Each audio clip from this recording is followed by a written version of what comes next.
Ao meditarmos na palavra do Senhor, especificamente nesse texto, nós queremos trazer, irmãos, reflexões sobre os incentivos para vivermos uma vida santa. Que eu e você possamos enxergar como a santidade não apenas nos aproxima de Deus, mas também nos transforma a forma como vivemos e como também impactamos o mundo ao nosso redor. E aí, queridos, no texto que nós iremos ler em Colossenses, capítulo 3, eu gostaria de ler 2 versos, o primeiro e o 17º verso, que diz assim: Portanto, já que vocês ressuscitaram com Cristo, procurem as coisas que são do alto, onde Cristo está assentado à direita de Deus. Verso 17, diz assim: Tudo o que fizerem, seja em palavra ou em ação, façam-no em nome do Senhor Jesus, dando por meio dele graças a Deus Pai. Vamos orar? Senhor, nós te louvamos e te bendizemos pela tua palavra, a qual nós lemos, e rogamos ao Senhor, Pai, o teu auxílio, a tua graça, a tua orientação, discernimento, Senhor, para que possamos ouvir a tua voz, entender esta palavra e, consequentemente, Senhor, glorificar o teu santo nome. Ajuda-nos, tanto os meus irmãos como eu, nós estamos na dependência do Senhor. Por isso, meu Deus, que nesta hora o teu nome seja glorificado, Pai. Assim nós oramos, agradecidos, em nome do teu Filho Jesus Cristo. Amém. Meus irmãos, a Bíblia, ela apresenta uma diversidade de motivações para a santidade. Esse texto que nós lemos, Colossenses capítulo 3, ele irá nos conduzir a refletir sobre essas razões, nos mostrando assim como a santidade ela está ligada ao caráter de Deus e ao nosso chamado para refletir a sua glória. Então o texto, irmãos, ele vai nos ensinar como viver a vida cristã no mundo real, enfrentando, podemos assim dizer, desafios diários. E o apóstolo Paulo aqui, ele vai justamente enfatizar a união do cristão com Jesus Cristo e os efeitos práticos dessa relação, mostrando assim, irmãos, a transformação, de pensamentos, atitudes e relacionamentos que surgem quando nós passamos a ter uma vida santa. Quando passamos a buscar a santidade. Mas logo de cara eu gostaria de chamar a sua atenção para o seguinte. Como diz um comentarista, o Joel Bick, ele diz assim, que a chamada à santidade é um compromisso que abrange toda a vida, a fim de que vivamos para Deus e sejamos separados para o senhorio de Jesus Cristo. Entendam, o que ele está dizendo é que a santidade, o chamado à santidade é um compromisso que abrange toda a vida. Não apenas algumas partes dela, mas toda a vida, todo o nosso caminhar. E aí, irmãos, entrando no contexto desse texto, a heresia em Colossos, quando você lê todo o livro, vai perceber isso, promovia a perfeição baseada em quê? Em esforços humanos. E o apóstolo Paulo, ele vai justamente ser usado por Deus aqui para deixar bem claro que nada disso tem poder para vencer o pecado. Paulo vai dizer justamente que o verdadeiro caminho para a santidade é justamente estar na união com Jesus. Por quê? Porque ele mesmo vai nos dizer que é Jesus que nos capacita pelo Espírito Santo a mortificar a carne e viver segundo a vontade de Deus. Somente Cristo faz isso, mas ninguém. Então, meus irmãos, o que precisamos entender, basicamente, é que Deus, Ele quer que vivamos em santidade. Deus, Ele quer isso. Que você e eu venhamos viver em santidade. E por que Deus, Ele deseja isso? Que venhamos viver em santidade. E aí nós precisamos justamente entender quais os incentivos que a sua palavra nos traz para vivermos em santidade. E aí, meus irmãos, de acordo com o texto apresentado, o primeiro incentivo que eu gostaria de trazer para vocês nesta noite é sobre a santidade pessoal. Você vai encontrar isso justamente dos versos 1 ao verso 11. Vejam o que o apóstolo nos diz no verso 1. Como nós já lemos, leiamos novamente. Portanto, já que vocês ressuscitaram com Cristo, procurem as coisas que são do alto, onde Cristo está assentado à direita de Deus. Meus queridos irmãos, David Young, em seu livro, falando sobre santidade, ele vai nos dizer que Deus, Ele quer nos fazer passar daqui, de um ponto, menos santificados, tá? Para um outro ponto, mais semelhantes a Jesus. Deus, Ele quer nos tirar de um ponto menos obedientes e nos colocar num ponto mais obedientes. Observem que o apóstolo Paulo, nos versos 2, 5, 8 e 9, você vai perceber aí vários imperativos. Paulo, justamente, ele queria que os colossenses, eles viessem viver de determinada maneira. Ele não demonstra aqui, irmãos, que por contar-lhes a boa notícia do Evangelho, a transformação de vida aconteceria automaticamente.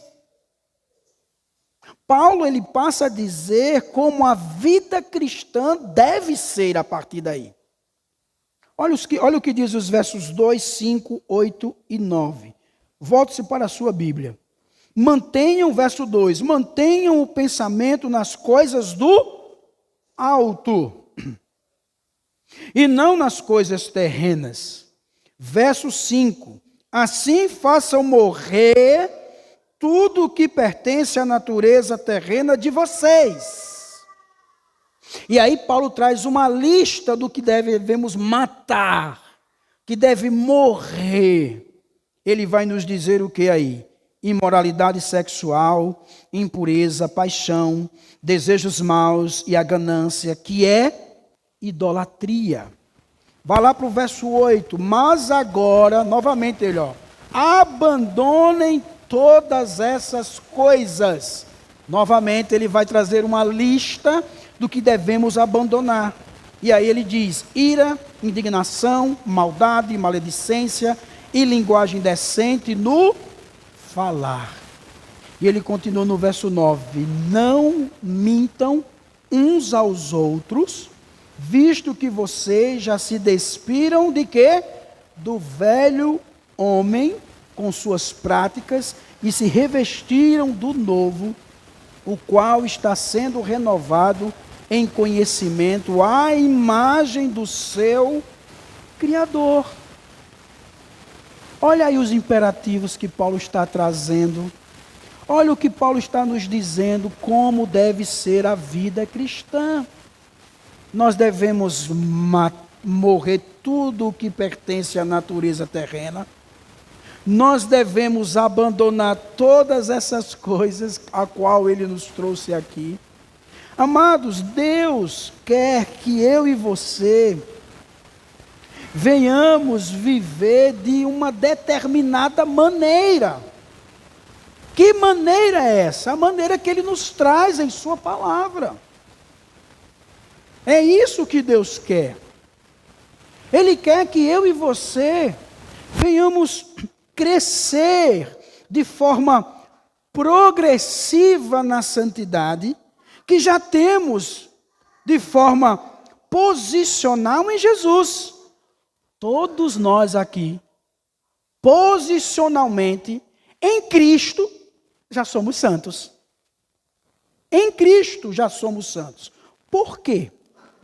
Porque, meus irmãos, nós fomos ressuscitados com Jesus e fomos levantados na ascensão dele. Isso é tão maravilhoso porque agora nós estamos sentados nos lugares celestiais com ele. É o já e o ainda não. E um comentarista nos diz, irmãos, que a posição do crente diante de Deus é uma posição de santidade em Cristo, por conta de sua perfeita obediência, que satisfaz plenamente a justiça de Deus por todo o pecado. Então, em Cristo, por causa da justiça de Deus, por causa da santidade de Jesus, todos nós já somos declarados santos. E o apóstolo Paulo, ele aqui deseja justamente que os seus leitores se preocupem com as realidades celestiais, que são os sinais da verdadeira espiritualidade e o ponto de partida, irmãos, da santidade colocada em prática. Por que isso, irmãos? Porque não pode haver santidade ou maturidade numa vida em que o pecado domina sem que seja restringido. Não tem como. Não tem. Se não houver maturidade, se o pecado ele domina, não tem como ter santidade. Então, o que precisamos entender diante disso tudo? O que eu e você precisamos entender é que estar em Jesus, estar em Cristo no presente, é uma poderosa motivação, irmãos, para que nós venhamos avançar continuamente na santidade pessoal. Permita-me fazer uma pergunta. Como têm sido as suas escolhas? Como têm sido as suas escolhas? Se você está em Cristo e espiritualmente já habita nos céus, por que você continua vivendo como se estivesse no inferno? Por quê? Você já refletiu sobre onde você está realmente? Você já refletiu como está a sua vida realmente? Espiritualmente, você, irmão, já sabe que está assentado com Jesus nos lugares celestiais. Você já sabe que você está unido a Ele. Você já sabe que ressuscitou com Ele e participa de sua vitória. Será que, irmãos, essa realidade não tem transformado você de forma profunda? A forma como você vive e decide as coisas na sua vida? Eu digo isso, irmãos, porque Essa verdade, saber onde você está em Jesus, deve impactar diretamente as suas escolhas, as suas prioridades, como também a sua conduta. A minha oração é que essa verdade não seja apenas um conceito teológico, mas que seja uma força, irmãos, que venha nos guiar a buscar cada dia mais termos uma vida santa, uma vida em santidade. Cada cristão deve se despir da antiga natureza pecaminosa e revestir-se do novo homem, alinhado à sua nova identidade em Jesus. Isso significa, meu querido, abandonar práticas da velha vida, como mentira, como roubo, como a imoralidade. É passar a viver de acordo com os valores do reino de Deus. O chamado, queridos, é para fazer morrer tudo o que pertence à natureza terrena e vestir-se com o novo, como ensinam os versos que acabamos de ler. A santidade, ela é marcada por virtudes e não por vícios.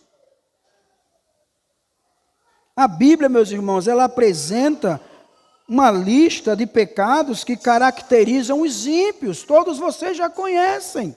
Está lá em Marcos 7, Romanos 1, Gálatas 5, Apocalipse 21. Mas em contraste, a Bíblia também descreve as virtudes do povo de Deus. Quando a gente lê Romanos 12, o próprio livro de Gálatas, capítulo 5, Colossenses, capítulo 3. Embora, meus irmãos, disciplinas espirituais e boas obras sejam frutos da santidade, o foco bíblico está justamente, sabem em quê? No caráter. No caráter. Porque ser santo, meu querido irmão, significa refletir virtudes internas que transformam atitudes e comportamentos. O chamado a isso aqui é diário. É diário. Mortificar o velho homem e vivificar o novo. Despimos, irmãos, o pecado e revestimos-nos de justiça e nos conformamos à imagem de Jesus. A santidade envolve a santificação do corpo e da mente. Por quê? Porque a mente, meu irmão, é cheia do conhecimento de Deus. Os olhos evitam o mal, a boca fala a verdade, e o coração cultiva virtudes como alegria, paciência e humildade. Já o corpo é reservado à pureza, especialmente na sexualidade dentro do casamento. Mãos, pés e espírito se dedicam à bondade, à oração, ao serviço ao próximo. A santidade, meu irmão, ela restaura a imagem de Deus em nós e nos torna semelhantes a Jesus. Por que nos torna semelhantes a Jesus? Porque, como diz o autor aos Hebreus, no capítulo 1, no verso 3, como também o apóstolo Paulo, em sua carta aos Romanos, capítulo 8, verso 29, é porque Jesus, irmãos, é o exemplo supremo, o exemplo maior de santidade. É em Jesus que devemos nos espelhar. É em Jesus que devemos olhar.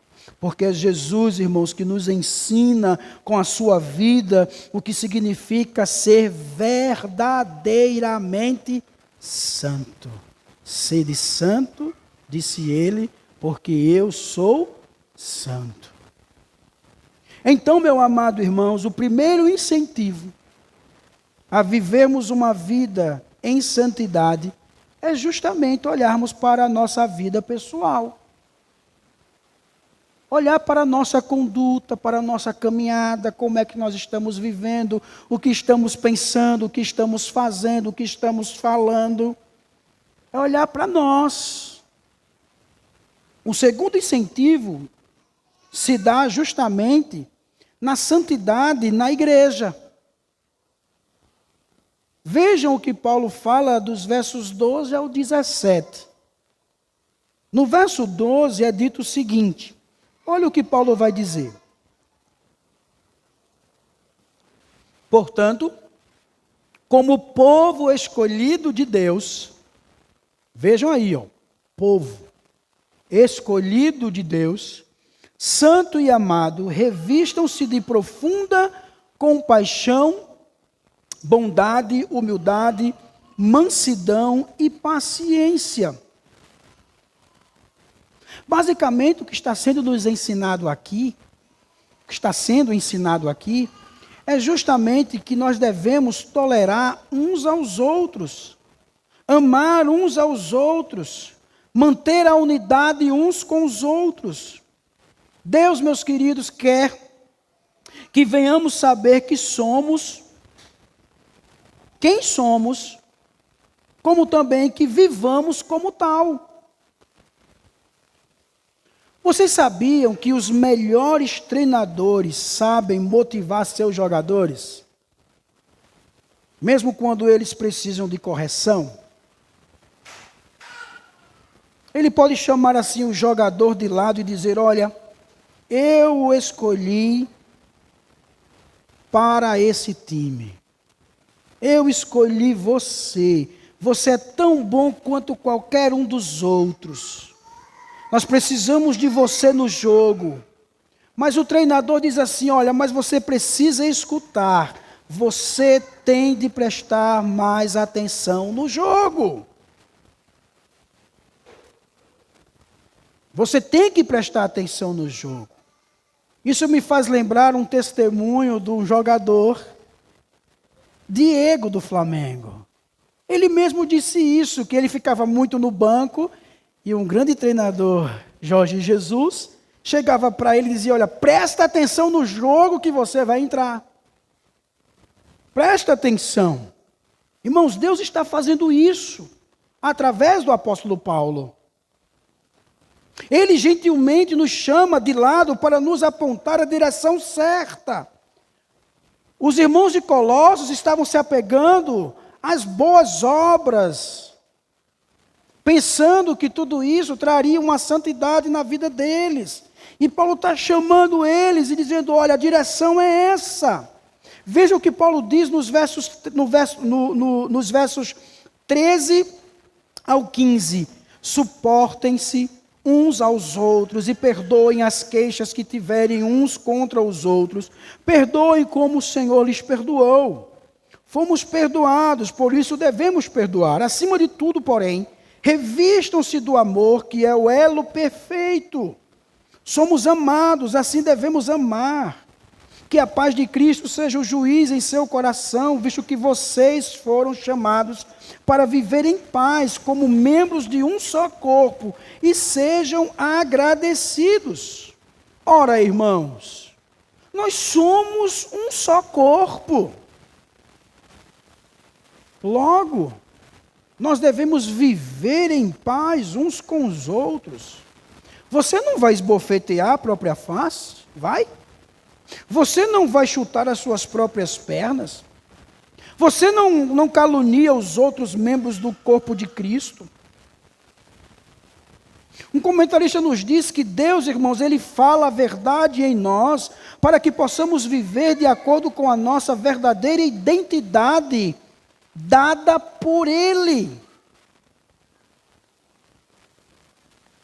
Paulo, ele vai justamente destacar a importância para que isso aconteça, de permitir que a palavra de Cristo habite de forma rica nos corações do crente.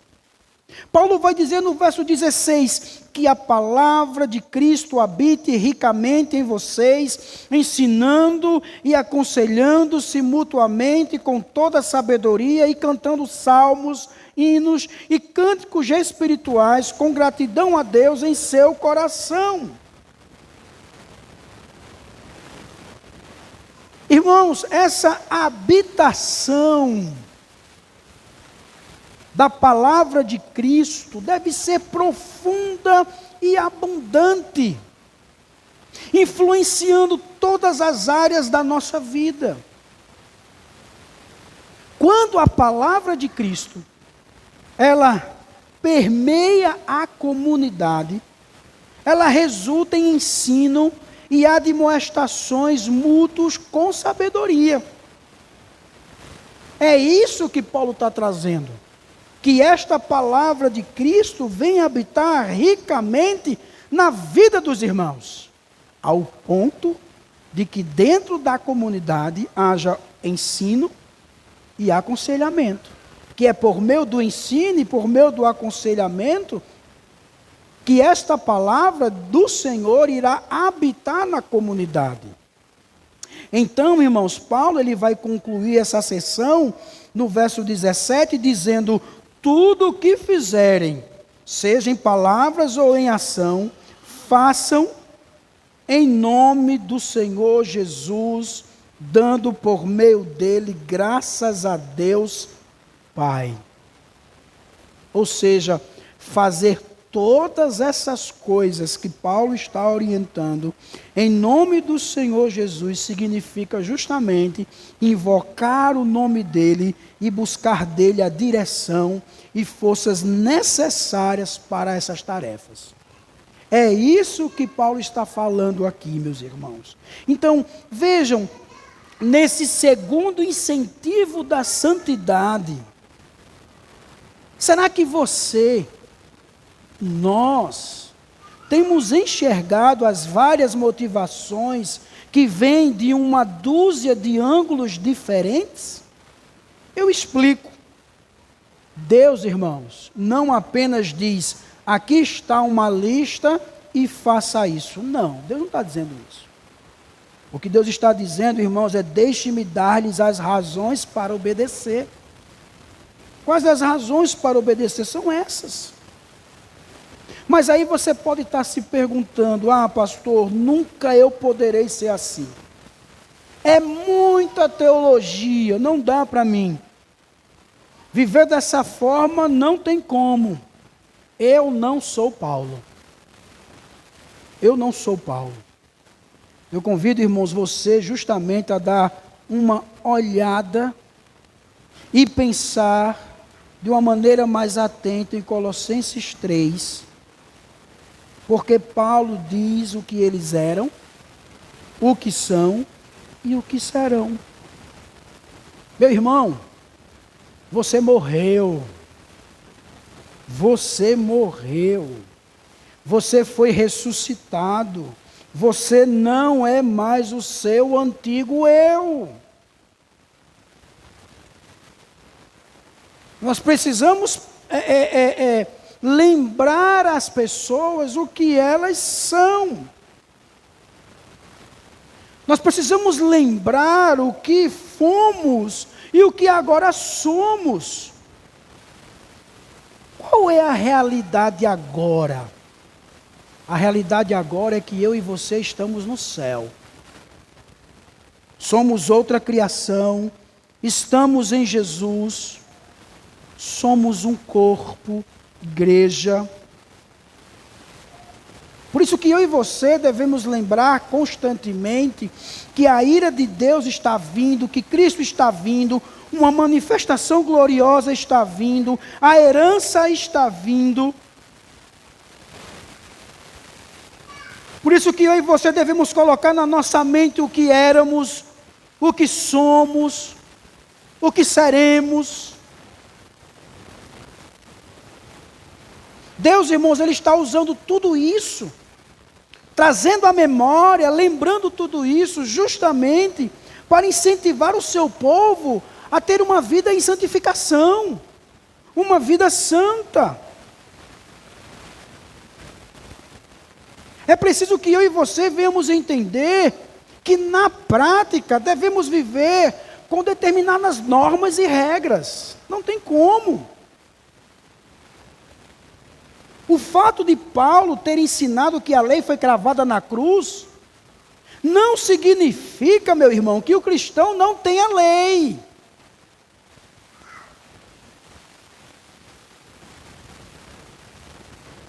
O que foi cravado na cruz foi a lei, enquanto condenação dos pecados. Enquanto escrita de dívida, no entanto, ela permanece como uma norma de gratidão. O cristão, ele pode manifestar gratidão a Deus por sua salvação graciosa, cumprindo o que Deus estabeleceu em Êxodo capítulo 20. Os 10 mandamentos. O que são compaixão, bondade, humildade, mansidão, longanimidade, paciência, perdão e amor, senão atos de obediência à vontade divina revelada na palavra dele e na sua lei? Está lá tudo isso.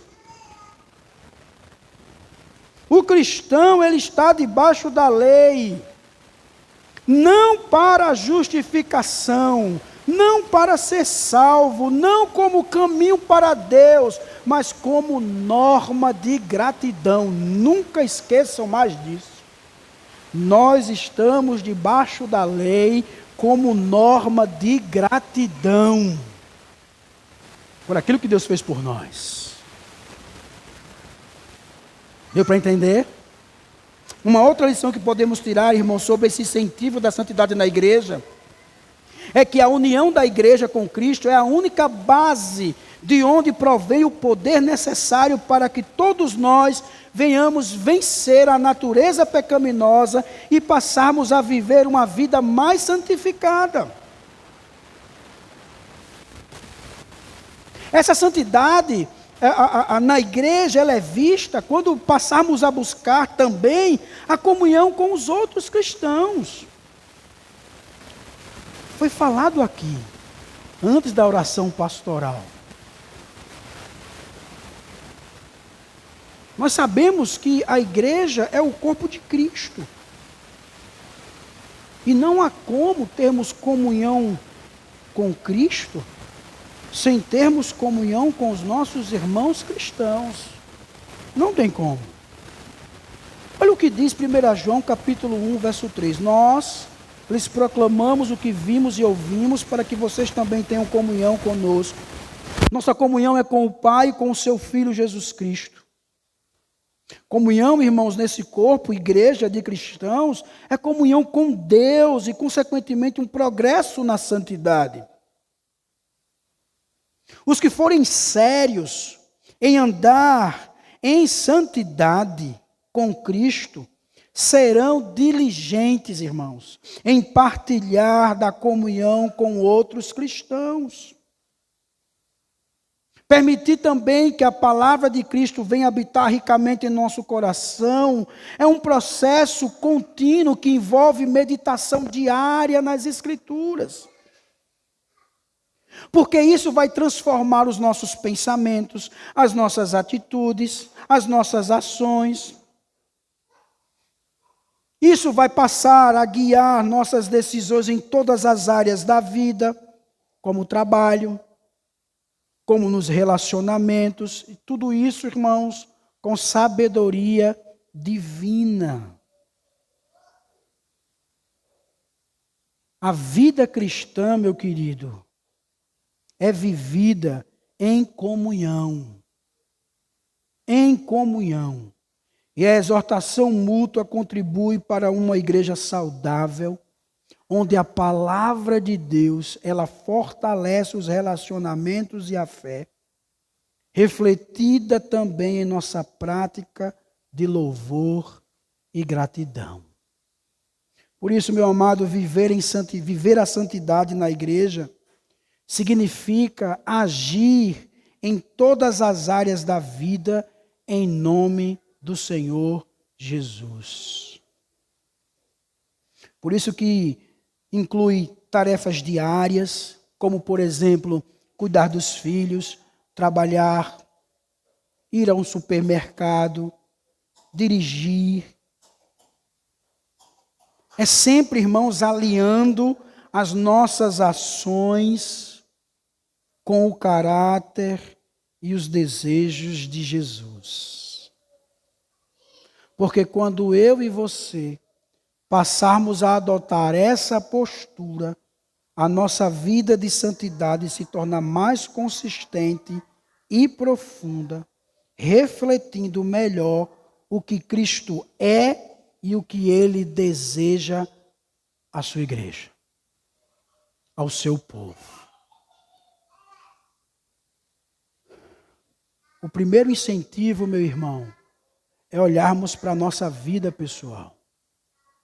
O segundo é olharmos para a santidade da igreja, como ela está. E em terceiro e último, irmãos, incentivo se dá justamente na santidade no mundo. Isso ele vai falar dos versos 18 ao 25. Porque ser cristão não é apenas ter uma atitude pessoal, é também social. A vida do novo homem, ela é vivida com outras pessoas transformadas. O novo homem, ele deve exercer um impacto na sociedade em que ele vive.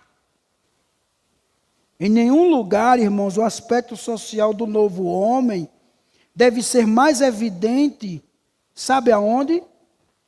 No lar.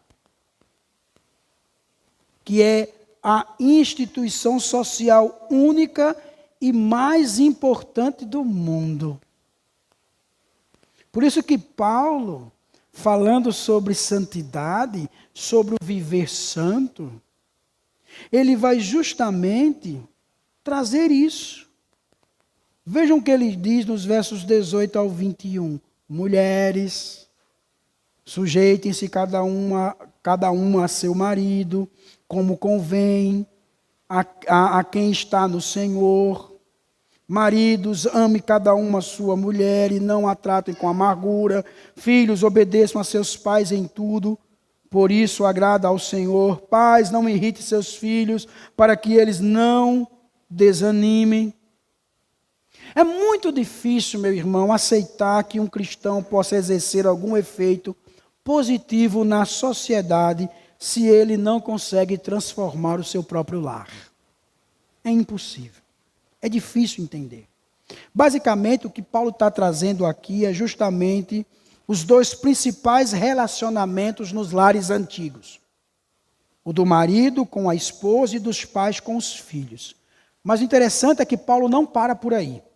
Olha o que ele vai falar nos versos 22 a 24. Escravos, obedeçam em tudo a seus senhores terrenos, não somente para agradá-los quando eles estão observando, mas com sinceridade de coração, pelos fatos de vocês temerem o Senhor. Tudo o que fizerem, façam de todo o coração, como para o Senhor e não para os homens, sabendo que receberão do Senhor a recompensa da herança. É a Cristo, o Senhor, que vocês estão servindo. Paulo, irmãos, ele estava agora regulando um tipo muito diferente de escravidão prevalente em todo o mundo da época. As instruções dele aqui não defendem ou pregam um tipo de instituição que a palavra escravidão traz às nossas mentes. Na verdade, meu irmão, a tradução mais apropriada aqui é servo. É servo, em vez de escravo. Por quê? Porque o contexto sugere que esses homens aqui e mulheres não eram tratados como propriedades absolutas por toda a vida.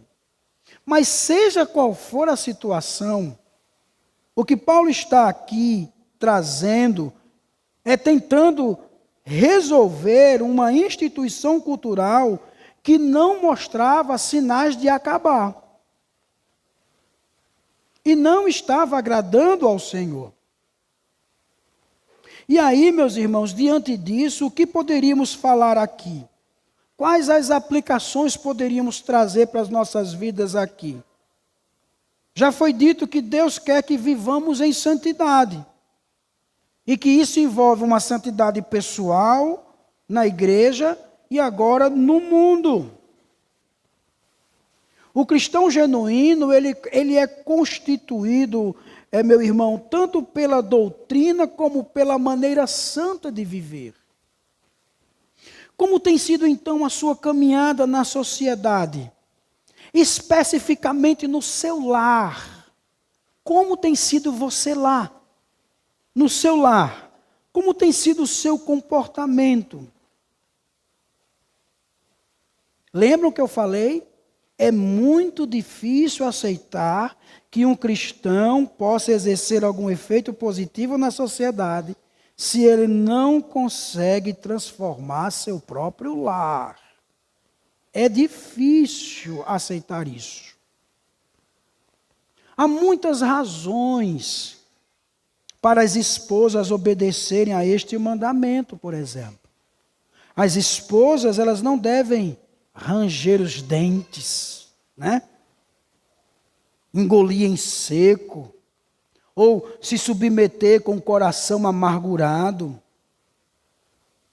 Minha irmã, você que é esposa, você está sujeita de forma graciosa, de forma humilde e de forma inteligente a seus maridos.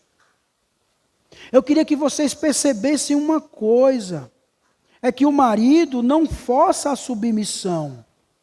A esposa, ela faz isso de forma livre. Por isso, minha irmã, você deve abraçar a maneira que Deus fez homens e mulheres. Ele quer que as mulheres façam o que é apropriado. Deus quer que as esposas se submetam a seus maridos, porque isso é o certo. É o que Ele ensina. Esse é o seu projeto. Isso aqui é o que é correto. Isso é o que é bom. Isso é o que é adequado. As empoderadas devem estar assim, ó, para me esfolar. Né? Essas mulheres empoderadas. Fica assim, vou esganar esse pastor que está falando isso. Como pode? Mas, minha irmã, isso é o que a Bíblia ensina. Isso é o que a Escritura ensina. E nós temos a Escritura como a nossa única regra de fé e prática. Não tem como fugir disso. Maridos, vocês não estão de fora. Vocês não estão de fora. Amem suas esposas. Não se deve tratar a esposa com amargura. Deus quer que os maridos façam o que é bom para a sua esposa. Ele quer que os maridos amem a sua esposa, como Jesus ordenou, tratando-as como eles gostariam de ser tratados. Meu irmão, leve em conta os sentimentos da sua esposa. Leve em conta. Antes, a mulher existia para o prazer e o serviço de seu marido. E considerar os sentimentos de sua esposa não era norma cultural. Mas Deus diz como deve ser. O marido deve amar a esposa e amá-la de forma carinhosa, sensível e atenciosa. Mais uma vez, esse é o projeto de Deus. Filhos, vocês têm obedecido a seus pais? Isso agrada a Deus, diz o texto. Eu quero lhe dizer algo, que Deus é o nosso Pai, e quando você ouve o que seus pais dizem, e se esforça por fazer o que eles pedem para fazer, Deus fica realmente feliz com isso. Ele fica feliz quando vê você se esforçando para fazer a coisa certa. Isso é o que Deus quer dizer, irmãos, para incentivar a santidade no mundo. Voltando para os pais, mas agora no trato com seus filhos, não perturbem desnecessariamente os seus filhos, para que eles não fiquem desanimados. Pensem em como as suas ações e atitudes afetam os outros. Será que você está pensando em seus filhos quando lhe provoca a ira e vê o semblante deles decair?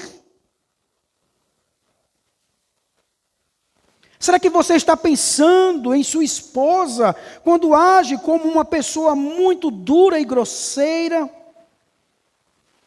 O que Paulo está aqui apelando, meu irmão, é para o bem-estar daqueles que estão sob a sua responsabilidade. Deixa eu confessar aqui algo, meu irmão.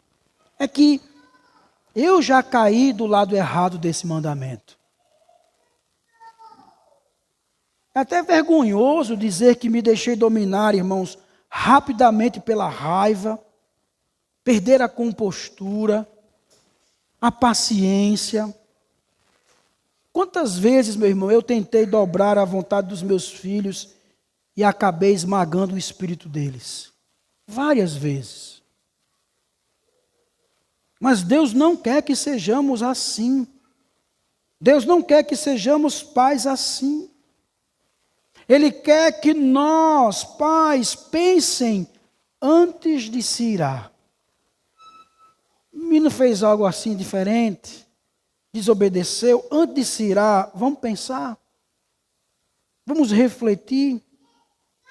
Aos servos e senhores, como tem sido o relacionamento de vocês? Para ambos, Paulo diz, lembrem-se que também vós tendes Senhor no céu. Mesmo, irmão, trabalhando para aquele chefe mesquinho, aquele chefe malvado, se lembrem que em última instância, que você está servindo a Deus, um Deus que pode punir e recompensar, um Deus que vê a nossa qualidade. Por isso, meu irmão, trabalhe duro, com singeleza de coração, trabalhe como para o Senhor e não para homens. Faça isso.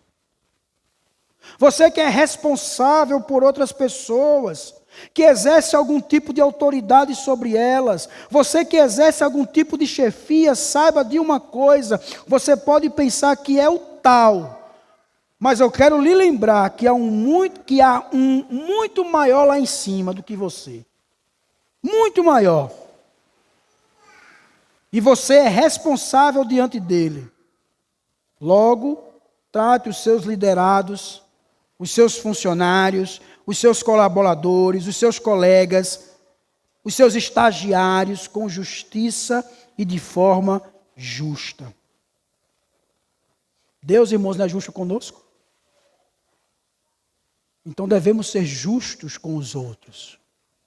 É assim que Deus nos incentiva a termos uma vida santa e que essa vida santa seja em sociedade, no mundo. Meu irmão, ao começarmos o novo ano,